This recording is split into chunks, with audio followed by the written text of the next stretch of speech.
السلام علیکم. آج بروز ہفتہ یکم جون. RFI بلیٹن کے ساتھ میں ہوں نورین چودھری. سب سے پہلے ہیڈ لائنز. دیامیر بھاشا ڈیم کی تعمیر کے لیے کویت کی جانب سے $25 ملین کے معاہدے پر اتفاق. پاکستان اور کویت کے مشترکہ وزارتی کمیشن کے اجلاس میں کئی معاہدوں پر دستخط.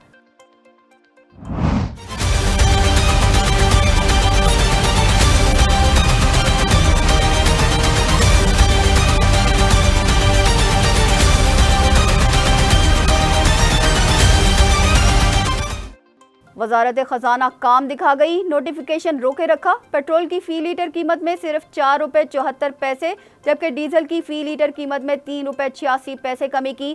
اب عطا تارڑ کہیں گے کہ میڈیا اور سوشل میڈیا نے سازش کی ہے.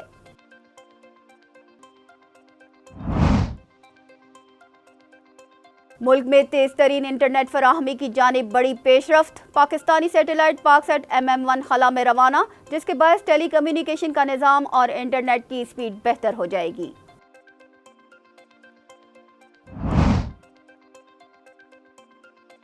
فلسطین کی آزاد خود مختار ریاست کی حمایت کرتے ہیں جسے 1967 کی سرحدوں پر مبنی مکمل خود مختاری حاصل ہو.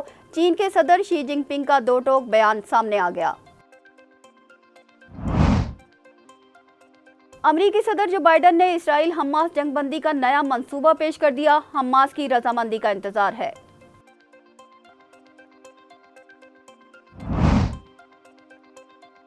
انگلینڈ نے پاکستان کے خلاف T20 سیریز 2-0 سے جیت لی. انگلینڈ سے ہارنے کا افسوس ہے مگر ورلڈ کپ مختلف گیم ہوگا. کپتان بابر اعظم کی عوام کو تسلی.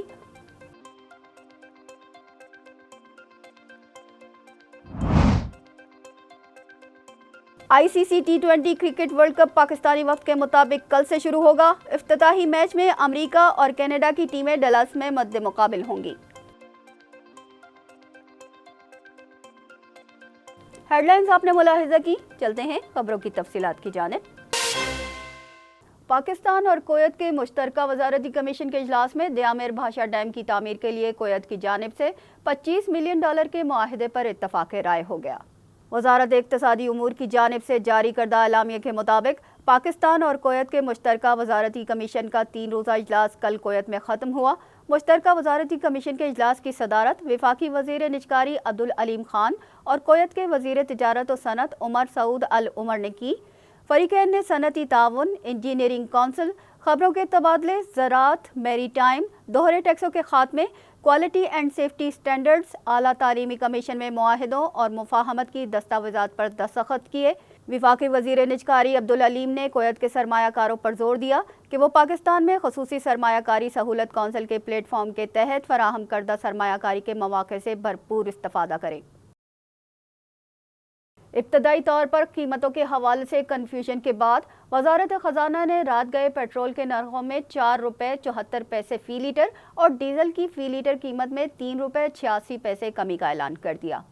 سرکاری ٹی وی کے مطابق وزیر اعظم نے $15 سے زیادہ کی منظوری دی تھی. اس کی باقاعدہ پریس ریلیز بھی جاری ہوئی تھی جسے اب ٹائپنگ کی غلطی کا نام دیا جا رہا ہے. سرکاری نشریاتی ادارے PTV نے رپورٹ کیا تھا کہ وزیر اعظم نے وزارت خزانہ کو پیٹرول کی قیمت میں نمایاں $15.40 اور ڈیزل کی قیمت میں $7.90 کمی کی ہدایت کی تھی. PTV کے ایکس اکاؤنٹ پر پوسٹ شدہ ابتدائی رپورٹ کے بعد اسے فوری طور پر ہٹا دیا گیا، جس کے بعد وزیر اعظم ہاؤس نے وضاحتی بیان جاری کرتے ہوئے کہا کہ پہلے جاری اعداد و شمار پرانے اور پچھلے مہینے کی ایڈجسٹمنٹ سے متعلق تھے. چین کے جنوب مغربی صوبے گوئیژو اور پاکستان کے سب سے بڑے شہر کراچی کے درمیان ایک نیا فضائی مال بردار روٹ شروع کیا گیا ہے. گوئیژو کے صدر مقام گوئی یانگ سے روانہ ہونے والا مال بردار طیارہ 6 گھنٹے کی پرواز کے بعد کراچی پہنچا. طیارے پر کپڑے، الیکٹرانک مصنوعات اور دیگر اشیاء سمیت 6 ٹن سامان لادا گیا تھا. گوئی یانگ کسٹمز کے مطابق طیارہ پاکستان سے نیلے کیکڑے لے کر واپس جائے گا. گوئیژو اور پاکستان کے درمیان یہ پہلا فضائی مال بردار روٹ ہونے کے ساتھ ساتھ بیلٹ اینڈ روڈ انیشیٹو کا بھی پہلا فضائی مال بردار روٹ ہے. حکام کے مطابق نئے فضائی روٹ سے چین اور پاکستان کے درمیان تجارت کو فروغ میں مدد ملے گی. اس کے علاوہ پاکستان کی معیاری تازہ مصنوعات کم سے کم وقت میں گوئیژو پہنچ پائیں گی.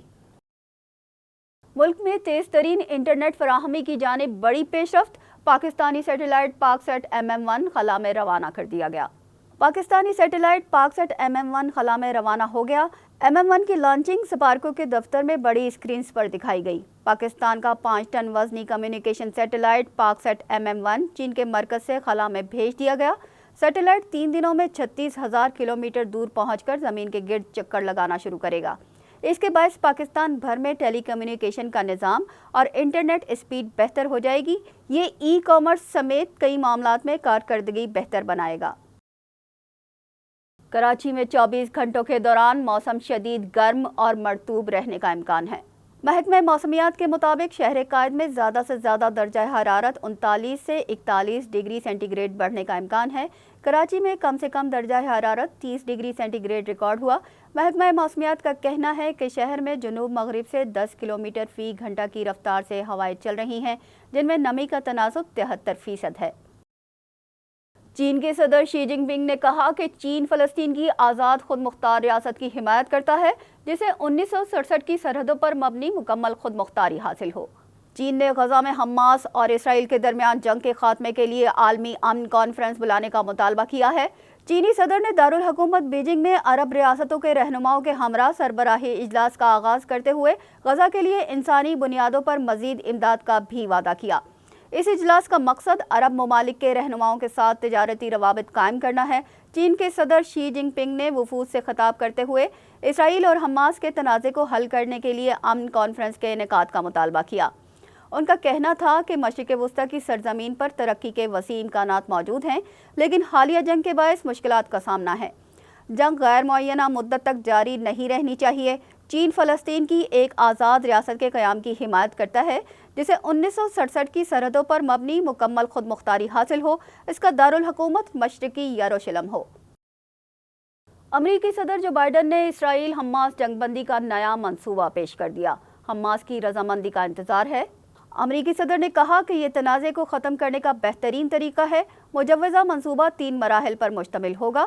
امریکی صدر کے مطابق پہلا مرحلہ 6 ہفتے تک ابتدائی جنگ بندی کا ہے۔ امریکی صدر کے مطابق پہلا مرحلہ 6 ہفتے تک ابتدائی جنگ بندی کا ہے۔ اس دوران اسرائیلی فوجیں غزہ سے نکل جائیں گی، یرغمالیوں اور سینکڑوں فلسطینی قیدیوں کا تبادلہ ہوگا۔ منصوبے کے تحت فلسطینی شہری غزہ واپس جائیں گے اور غزہ میں روزانہ 600 امدادی ٹرک آئیں گے۔ دوسرے مرحلے میں حماس اور اسرائیل جنگ کے مستقل خاتمے کی شرائط پر بات چیت کریں گے۔ امریکی صدر جو بائیڈن نے کہا کہ جب تک مذاکرات جاری رہیں گے، جنگ بندی قائم رہے گی۔ جو بائیڈن کے مطابق تیسرے مرحلے میں غزہ کی تعمیر نو ہوگی۔ حماس نے تجاویز کو مثبت قرار دیا ہے۔ بھارت میں 7 مرحلوں پر مشتمل انتخابات میں آج آخری دن ووٹنگ ہوگی۔ اپوزیشن کا دعویٰ ہے کہ ان کی الیکشن میں فتح یقینی ہے۔ مودی اور ان کے وزراء نے راجیو گاندھی کی 400+ کو عبور کرنے والی زبردست فتح کے بارے میں کچھ نہیں کہا۔ تاہم اپوزیشن پارٹیز کا دعویٰ ہے کہ اس انتخابی نتائج سے BJP کو شدید نقصان پہنچنے کا امکان ہے، جس نے گزشتہ انتخابات میں 303 نشستیں حاصل کی تھیں۔ مودی کو مہاراشٹرا، اتر پردیش، بہار اور مغربی بنگال جیسی ریاستوں میں چیلنجز کا سامنا ہے۔ تاہم مقامی رپورٹس کے مطابق BJP آرام سے 303 سیٹیں حاصل کر لے گی۔ حیران کن طور پر یہ تعداد ان پیشن گوئیوں سے مختلف نہیں جو انتخابات شروع ہونے سے پہلے ٹی وی چینلز کی جانب سے مسلسل کی جا رہی تھی۔ انگلینڈ نے پاکستان کے خلاف T20 سیریز 2-0 سے جیت لی۔ چوتھے میچ میں انگلینڈ نے 7 وکٹوں سے کامیابی حاصل کی۔ پاکستانی ٹیم 157 رنز بنا کر آؤٹ ہو گئی تھی۔ انگلینڈ نے ہدف 15.3 اوورز میں 3 وکٹوں پر حاصل کر لیا۔ ٹیم کی خامیوں اور صحافت سے بظاہر ناواقف کپتان بابر اعظم صحافیوں پر برس پڑے اور کہا کہ انگلینڈ سے ہارنے کا افسوس ہے، دیکھنا ہوگا کہ ہم کہاں غلطی کر رہے ہیں، مگر ورلڈ کپ مختلف گیم ہوگا، انشاءاللہ ہم اچھے نتائج دیں گے۔ مبصرین کا کہنا ہے کہ گزشتہ روز رضوان اور بابر دونوں چند اچھے اسٹروک کھیلنے کے باوجود پراعتماد نظر نہیں آ رہے تھے۔ ICC T20 cricket world cup Pakistani وقت کے مطابق کل سے شروع ہو رہا ہے۔ T20 ورلڈ کپ امریکہ میں ہوگا، جس کا مشترکہ میزبان ویسٹ انڈیز بھی ہے۔ اس میگا ایونٹ میں پہلی بار ریکارڈ 20 ٹیمیں شرکت کر رہی ہیں۔ افتتاحی میچ میں امریکہ اور کینیڈا کی ٹیمیں ڈلاس میں مد مقابل ہوں گی۔ پاکستانی وقت کے مطابق میچ صبح 5:30 بجے براہ راست نشر کیا جائے گا۔ پاکستان کرکٹ ٹیم اپنا پہلا میچ 6 جون کو میزبان امریکہ کے خلاف ڈلاس میں ہی کھیلے گی۔ گروپ اے میں پاکستان، بھارت، امریکہ، کینیڈا اور آئرلینڈ شامل ہیں۔ اس کے ساتھ ہی نیوز بلیٹن اپنے اختتام کو پہنچا. ہمیں دیجیے اجازت. اللہ نگہبان.